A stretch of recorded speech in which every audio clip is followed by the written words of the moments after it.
and division. If you think it's only about Greece, you're making a mistake. Get out your copy of Ernest Hemingway, For Whom the Bell Tolls. And of course, that quote goes back to John Donne. Never send to ask for whom the bell tolls. It tolls for you. In other words, you, Schäuble, you, Draghi, your institutions will be shaken and perhaps shattered if you push Greece over the brink. And that is worldwide. As I think I said last week, one of the comments came out of the St. Petersburg meeting of the Likhatchov Scientific Conference is, once somebody leaves, once South Carolina left the Union, others followed. If Greece is going to be pushed out, because that's what it's going to be, Greece does not want to leave.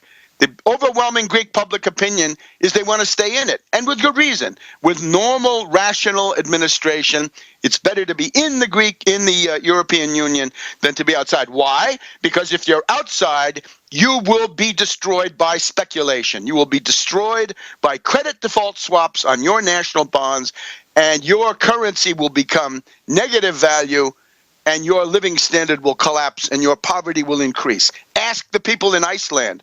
They took the advice of Michael Hudson.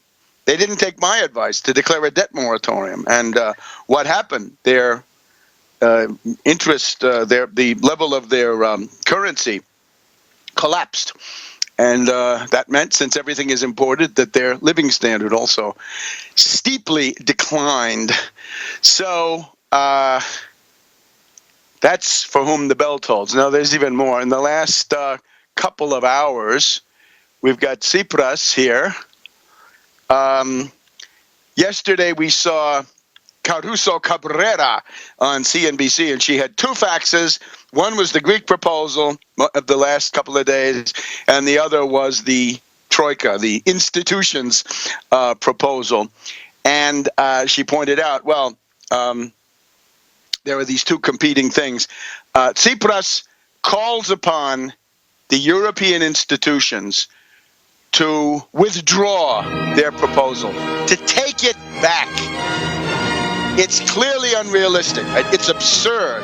It's a bad negotiating trick. Back to 5th of June, 2015, here in Washington, D.C., Webster Tarpley reporting. Now, we're paying a lot of attention to Greece and the international finance situation to round out the Greek picture before we go to Athens in the next hour.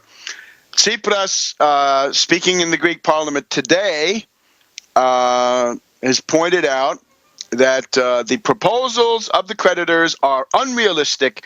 The Greek government cannot consent to unreasonable proposals that call for devastating measures for pensioners and Greek families. I want to believe that this is a bad negotiating trick.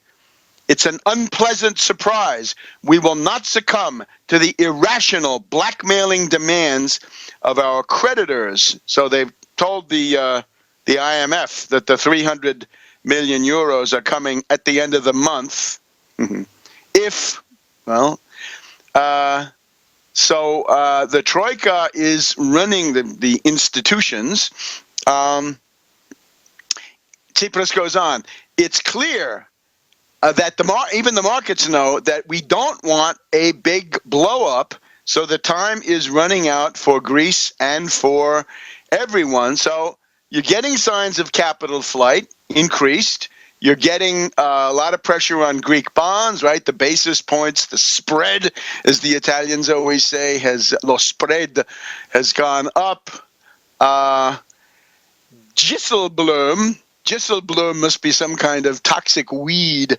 If they come up with the Gisselbloom being the Dutch finance ministers and the chairman of the Euro group, gaggle of finance ministers, if they come up with alternatives on our proposal, it should be financially correct and wise from an economic perspective. What the hell would you know? You're an austerity ghoul. Your policies have failed. They're in ruins.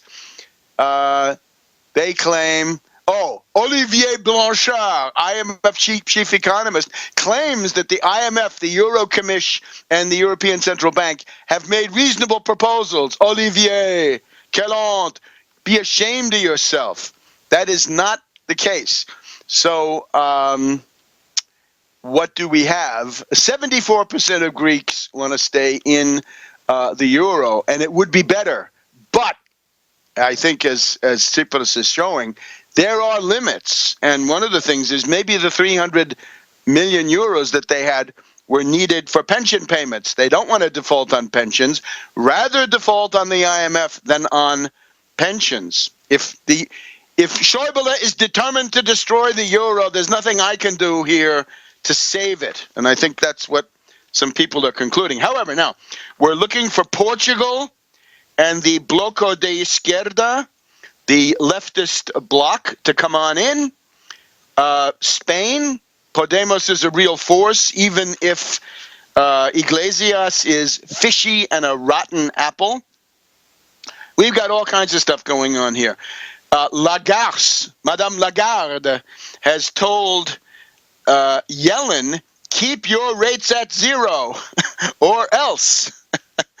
The OPEC meeting in Vienna has concluded with the idea of maintaining the pump at 30 million barrels a day, right? Driving down the prices. Ultimately, this is good for economies, but bad for finance oligarchs. And again, the main thing is, if there is a chaotic Grexit, Greek exit, if there is any kind of exit, this will be a contagion. This will be a world banking panic. Mark my words. Maybe not 1 week or 1 month, but it will head that way, especially with Cameron of Britain meddling the way he does and threatening the chaotic breakup of the European Union, not even the euro, because he's not in that. And behind it all, Greece is ultimately not alone. They've got perhaps Portugal coming online, Spain coming online. That's already a much better position in the ministerial councils. Ukraine is about to blow. Ukraine will blow. We're told that this woman from Chicago, this foreigner who now has she's now the Ukrainian finance minister, that she has magical powers. No, Ukraine will blow, and they won't cough up the money because they simply can't. Once Ukraine blows, if Greece has blown or been driven out, then you got to look at what are the implications for Venezuela, what are the implications for Argentina, and what are the implications for other countries that have kept it hidden so far, right? As I think Perot said, when the tide goes out, you find out who's swimming naked. That could happen much quicker than otherwise. So, and Ukraine is obviously flailing, right? Ukraine has just named Saakashvili, the classic fascist, to be the governor of Odessa, the scene of the massacre that essentially destroyed the nation of Ukraine, made Ukraine non-viable. It will not be forgotten. And Bloomberg is already trying to tout Saakashvili as a magnet for foreign investment. I think he'll be a magnet for Nuremberg indictments. Now, so we are headed towards the brink. And again, a normal procedure. How did General Motors get saved? They got a write-off about half of their debt. How was Chrysler saved? About half of their debt was written off. It's a Chapter 11 bankruptcy, if you want. With a country, you're not going to do that. That can all be done simply through the haircut mechanism, right? The get out the pinking shears, and you begin to go to work on that bonded debt. Now, shifting away from economics and now into just the question of Lagarde, right? Why is Lagarde telling Yellen to keep the Federal Reserve interest rates at zero? What she seems to be citing is countries in Southeast Asia which are on the brink, in addition to the ones that I've mentioned.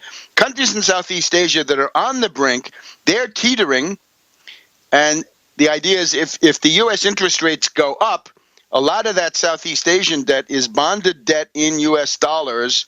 Those interest rates will go up when it has to be rolled over. Those might even be euro dollar interest rates, that will then push some of the Southeast Asian countries into some kind of crisis. So Lagarde is trying to safeguard the interests of the finance oligarchy worldwide, giving Yellen orders. And as was said today, that's what the IMF always does. You get upset if the IMF is giving the U.S. orders. Deal with it. That's what they do to every country in the world. Now, whether you follow them or not, that's another story. So, Ukraine. We have just had another attack by the Ukrainian fascist Soldateska, the Kiev forces, attacking places in the Donetsk People's Republic. Now, the areas we're talking about are Telemanova, and related areas. And these places have been bombarded by artillery and, we believe, Grad rockets coming from the Kiev side. The Kiev spokesman, this guy Lysenko, right? Whether he's he's got a theory of evolution, I don't know. He's not very evolved himself.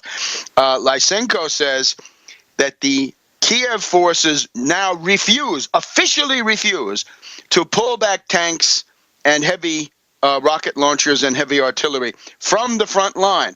In other words, Kiev today officially said, we are disregarding, we're against the Minsk II Accord. We're violating it, and we're even telling you that we're violating it. Crisis Radio.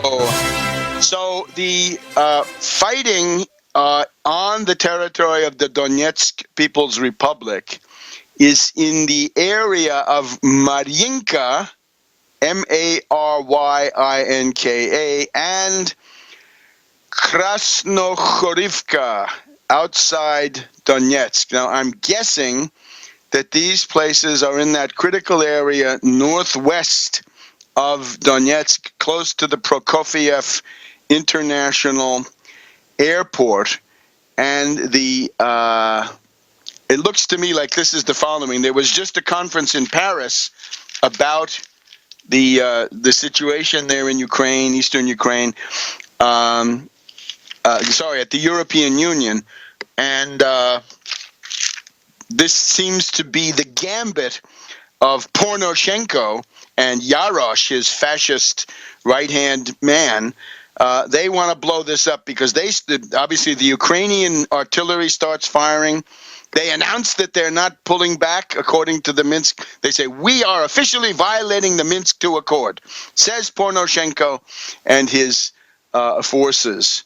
So bad news. And therefore they start shooting, and then they blame it on Donetsk, right? This by now should be a fairly clear pattern. By the way, we call him Poroshenko because his policies are obscene. So this Poroshenko character and his Soldateska are the guilty parties. They are the aggressors.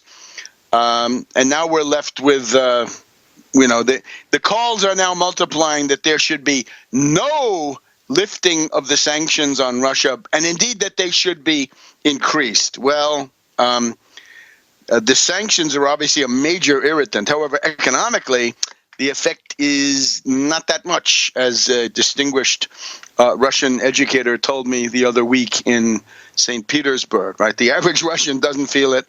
He only knows when he sees articles about it in the newspaper. So. We have this soccer scandal going on. If it goes in the direction of questioning whether the World Cup goes to Russia, you'll see that Putin was probably right on that, for whatever strategic importance soccer may have. And I guess in today's world it can. The Ukrainians say there are 9,000 Russian troops on their border. Well, that's fairly normal. I've been through that border now 4 times, and I didn't see any Russian tanks. You can't tell. A lot of people are not identifiable by their uniform. But Russian forces, regular Russian forces, have a Russian uniform, and that you can